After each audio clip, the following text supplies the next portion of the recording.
s'enchaînent et celles-là sont difficiles. On a un petit exercice dans les tests de débrouillage où on dit à la personne, prenez cette feuille avec votre main droite, ensuite vous la pliez en deux et après vous la jetez par terre. Donc c'est vrai qu'on lui demande une tâche complexe, il faut d'abord la prendre, puis ensuite la plier. Et on s'aperçoit qu'à un stade déjà un petit peu évolué, parce que ça c'est un test simple, les gens n'y arrivent plus, ils vont prendre avec la bonne main ou pas la bonne main, après ils vont plier en quatre parce qu'ils ont entendu plier, mais 2, 4, 6, et puis le troisième, après ils ne savent plus quoi faire avec. Chez les sujets jeunes, il peut y avoir un retentissement socio-professionnel. Ce sont parfois des gens qui sont sanctionnés pour faute professionnelle, mais ça c'est... Alors nous on en voit peu parce qu'on s'occupe essentiellement de personnes âgées, mais ça n'est pas rare, enfin ça peut se voir en tout cas. On a vu passer quelques-uns. Donc l'évolution qui est toujours progressive et malheureusement pour l'instant irréversible. Donc ces signes ne sont pas expliqués par une autre cause, c'est-à-dire que très souvent dans le bilan on demande un scanner, donc effectivement il n'y a pas de tumeur, il n'y a pas d'abcès cérébral, il n'y a pas d'exposition toxique, c'est pas une dépression, c'est pas non plus, bon une schizophrénie c'est plus rare, c'est pas non plus ce qu'on appelle une confusion. La confusion c'est vraiment quelque chose qui surgit de manière brutale, où le patient va être désorienté, va confondre le jour et la nuit, mais dans la confusion, il y a vraiment ce caractère important qui est la brutalité, c'est-à-dire qu'hier on est bien et le lendemain on l'est plus, donc il y a forcément une origine qui est différente. S'ajoute une désorientation à la fois dans le temps et dans l'espace. Donc dans le temps, on ne sait plus très bien quelle année on est, sa date de naissance. Et puis dans l'espace, on se perd. Alors d'abord, on se perd dans la ville, donc on n'y va plus, on sort moins. Et puis après, on finit par se perdre chez soi, par retrouver... Si on se lève la nuit, on va aux toilettes et après, on ne retrouve plus sa chambre. Donc ça, c'est un stade plus avancé de la maladie. Alors comment est-ce qu'on évalue? Qu'est-ce qu'on fait quand quand on suspecte? En milieu non spécialisé, certains généralistes et de plus en plus font ce qu'on appelle nous nos petits tests de débrouillage, donc le MMS qui est un petit test avec 30 questions où on vous demande où vous êtes, la date du jour, faire des épreuves de calcul, retenir un certain nombre de mots. Donc ça c'est un petit test rapide quand on a l'habitude et que beaucoup de généralistes maintenant commencent à faire de manière habituelle. Le test du cadran de l'horloge, c'est-à-dire qu'on a une horloge, et on demande à la personne d'y noter les heures et ensuite de mettre les aiguilles pour donner une certaine heure. Et c'est un test qui est perturbé très très tôt. Et le test des 5 mots, qu'on appelle aussi le test de Dubois, donc 5 mots à apprendre avec un premier rappel, on demande à la personne un premier rappel de ces mots, et puis on fait une petite épreuve intercurrente et après on repose la question, retrouvez-moi les 5 mots. Et je dirais que si tout va bien, mais c'est pas suffisant, on a 10 sur 10, c'est-à-dire qu'on les retrouve au premier passage, puis au second passage. Alors, ça peut être altéré à certains moments, pas que dans la maladie d'Alzheimer non plus. Hein. C'est pour ça qu'il faut vraiment un avis toujours médical par rapport à tout ce qui est test. Après, en milieu spécialisé, soit nous, je sais qu'au CHS, nous les médecins, on fait pas mal de tests. On a la psychologue qui s'est formée petit à petit. On peut adresser, quand on a des soucis de diagnostic plus précis, plus fins, ou chez des gens très jeunes, à la neuropsychologue qui travaille au CHT. Ou alors on fait aussi faire des bilans par les orthophonistes en ville. Donc après, un certain nombre de tests avec des couleurs, avec des figures à reproduire de mémoire, avec de la dénomination d'objets, d'images. Donc c'est vraiment, après c'est très très spécialisé. Et il y a des batteries de tests assez énormes, il y en a des bouquins entiers. Alors les examens complémentaires, donc le scanner cérébral, c'est celui qu'on demande en priorité, toujours pour éliminer une pathologie qui serait curable, que ce soit une tumeur, un abcès cérébral, ce qu'on appelle une hydrocéphalie aussi à pression normale. On peut demander une IRM, pardon. C'est souvent quand le scanner n'est pas parlant ou quand ce sont des formes qui cliniquement ne sont pas parlantes et pour lesquelles on peut avoir éventuellement un doute, ou quand on a des troubles démentiels qui ne ressemblent pas à une maladie d'Alzheimer et pour lesquels on se pose des questions de toxiques comme les solvants, les peintures, enfin, on va voir différentes choses. On fait toujours les dosages plasmatiques de vitamines pour voir si les gens ne sont pas carencés, mais une carence toute seule ne peut pas expliquer une maladie d'Alzheimer. Un bilan thyroïdien, parce que c'est un dysfonctionnement de la thyroïde peut aggraver les troubles. Alors, le dosage dans le liquide céphalorachidien de la protéine Tau, ici, il n'est pas fait pour l'instant. Ça sera probablement réalisé peut-être dans les mois qui viennent ou d'ici quelques temps. C'est vraiment aussi là dans des formes pour lesquelles on a un grand doute et où cliniquement le diagnostic ne se pose pas. Alors là, c'est un peu caricatural parce qu'effectivement, on voit un cerveau âgé normal à droite et vous voyez que le cerveau occupe vraiment toute la voûte, toute la boîte crânienne. Et puis à gauche, il y a quand même une très nette, ce qu'on appelle l'atrophie cortico-sous-corticale. Il y a vraiment c'est pas un ramollissement, mais c'est une diminution du volume cérébral.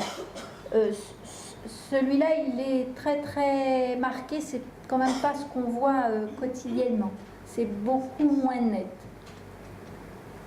Alors la prévention, parce que c'est ce qui nous intéresse, effectivement, le traitement de l'hypertension, ça c'est certain, et de toutes les maladies cardiovasculaires, donc dépistage, consultation chez son médecin généraliste traitant, conserver une activité cognitive, celle qu'on avait, faire des choses qu'on aime. C'est pas la peine de se mettre à lire si on n'aimait pas lire, de toute façon on ne lira pas. Mais si on aimait lire le journal, il faut continuer. Si on aimait jouer aux cartes, eh bien, il faut jouer aux cartes. Il faut vraiment pratiquer tout ce qu'on aime, tout ce qui est stimulant et pas rester replié sur soi.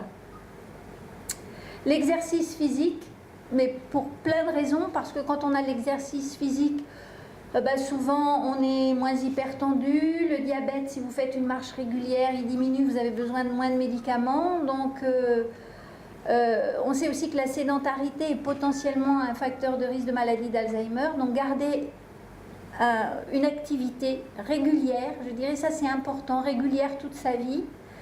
Une alimentation pauvre en sel, riche en vitamines, pauvre en cholestérol, pour les raisons qu'on a évoquées tout à l'heure. On a évoqué, il semblerait que le thé vert aurait une incidence directe sur les fonctions cérébrales, serait protecteur. Après, le tout, c'est d'avoir un bon thé et pas un thé trafiqué avec des produits chimiques dont on ne sait pas ce qu'il y a dedans. Alors, quelle prise en charge en Nouvelle-Calédonie? La première chose à faire, si vous avez un doute par rapport à vos fonctions mnésiques, comme on dit, c'est en aviser son médecin traitant et prendre un rendez-vous de consultation pour une évaluation mémoire. Alors, ça peut être chez nous au CGC, ça peut aussi être fait en neurologie.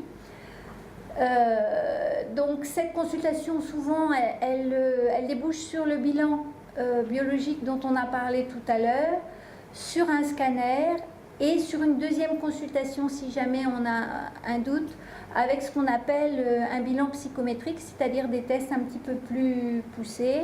Au besoin, on fait appel à la neuropsychologue.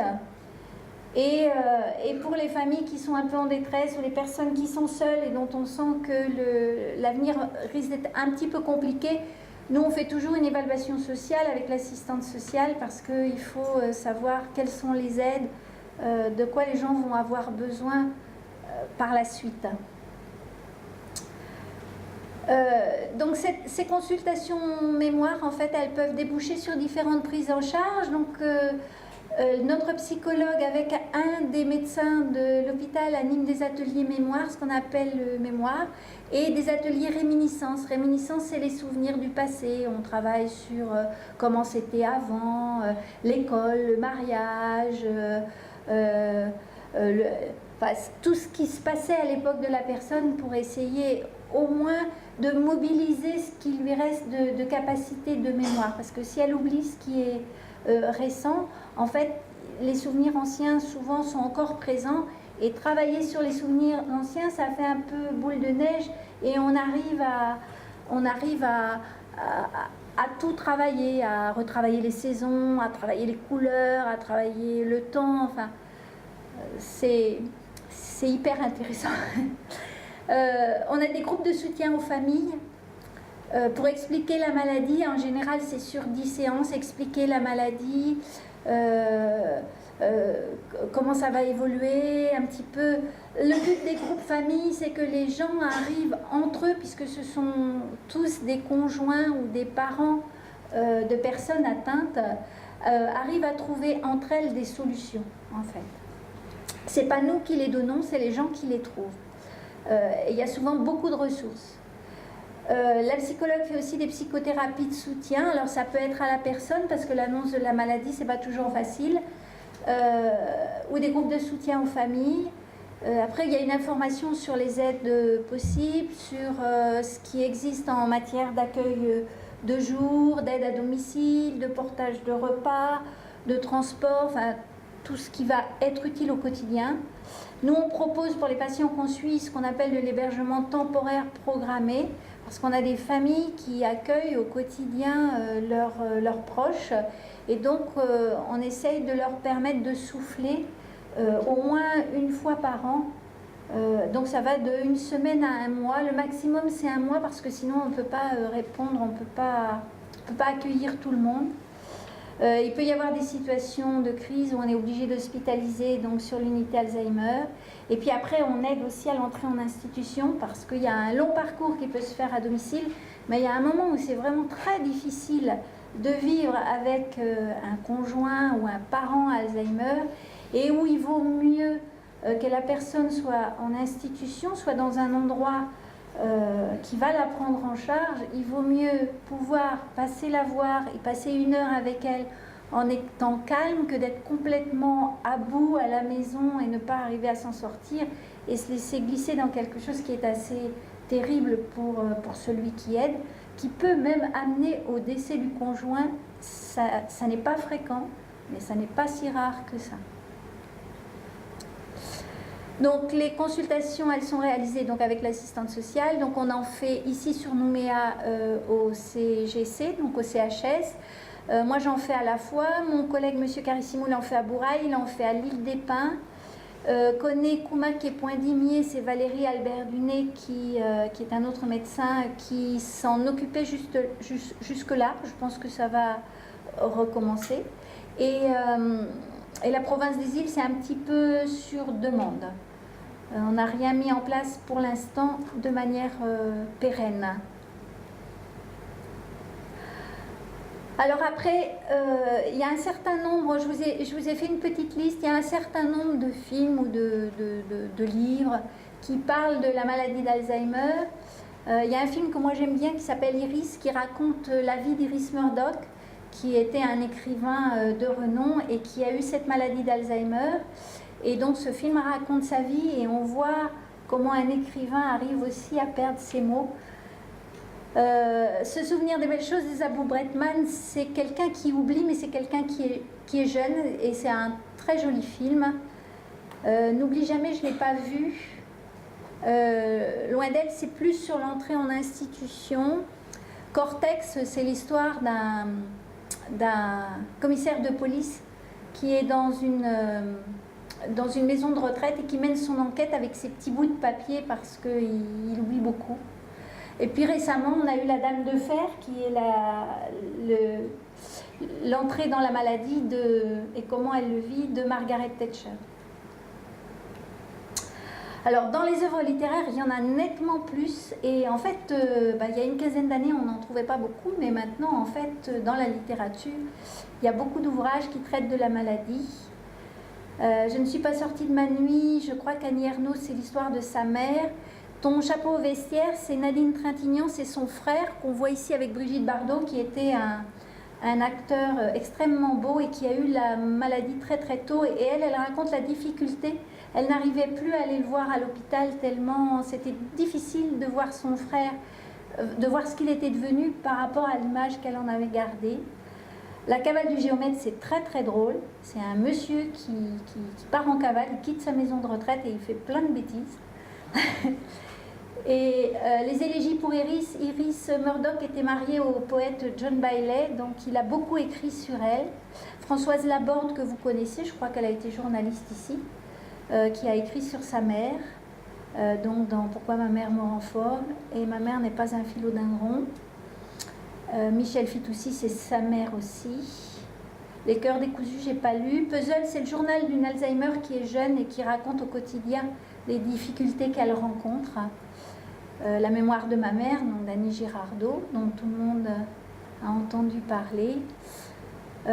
Après, vous avez même l'Alzheimer en bande dessinée, dans la bande dessinée de Manu Larsenet. On voit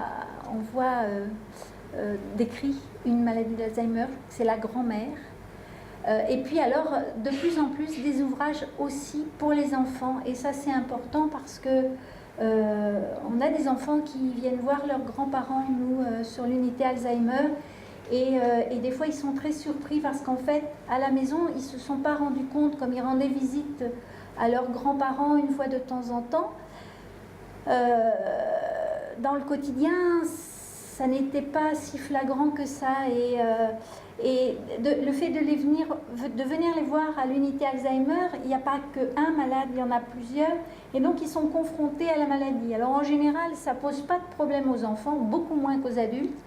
Mais ça peut être utile d'utiliser des livres pour enfants, pour en parler avec eux, parce que ça fait partie de la vie, hein, cette maladie fait partie de la vie, et donc leur expliquer qu'on peut perdre la tête, et voilà, et que ça nous arrivera peut-être tous. Donc, voilà, donc les personnages célèbres, il y en a eu beaucoup. Je ne sais pas si vous vous souvenez, Enid Blinton, c'était le club des 5, je crois.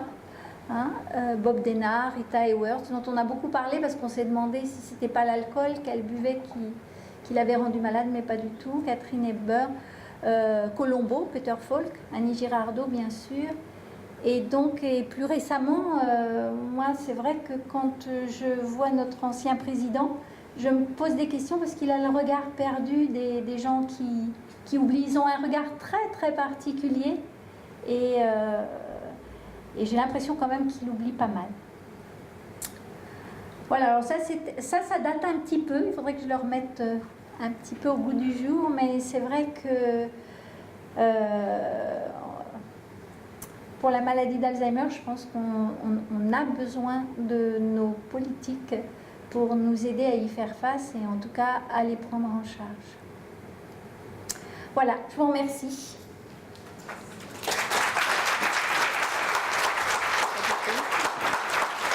Alors je laisse la parole à Marie parce que c'est super intéressant, c'est la prise en charge au quotidien de patients Alzheimer. Et moi je me bats parce que je veux pas, bon, c'est pas une maladie drôle, c'est comme toutes les maladies, aucune maladie, on peut pas être content d'avoir une maladie, ça c'est certain, mais dans les maladies d'Alzheimer, hormis certains cas qui sont très difficiles parce qu'ils sont très agressifs et qu'on a du mal à contenir, on a quand même, et Marie dira pas le contraire, beaucoup de bons moments avec ces patients et puis beaucoup de moments de franche gaieté et même de franche rigolade. Hein. Donc, voilà. Bonsoir, merci à tous d'être ici. Donc moi je suis infirmière et je prends en charge les patients dans les services. Donc je vais vous parler de la validation qui est une méthode de prise en charge des patients Alzheimer. C'est une méthode qui a été élaborée par une personne qui s'appelle Naomi Feil. Et donc là vous voyez la validation Katia Munchru qui est la directrice du seul institut en métropole qui donne cette formation. Voilà, Madame Feil est une personne qui vit en Amérique, en Californie, et qui a permis donc à Madame Munch de donner cette formation métropole.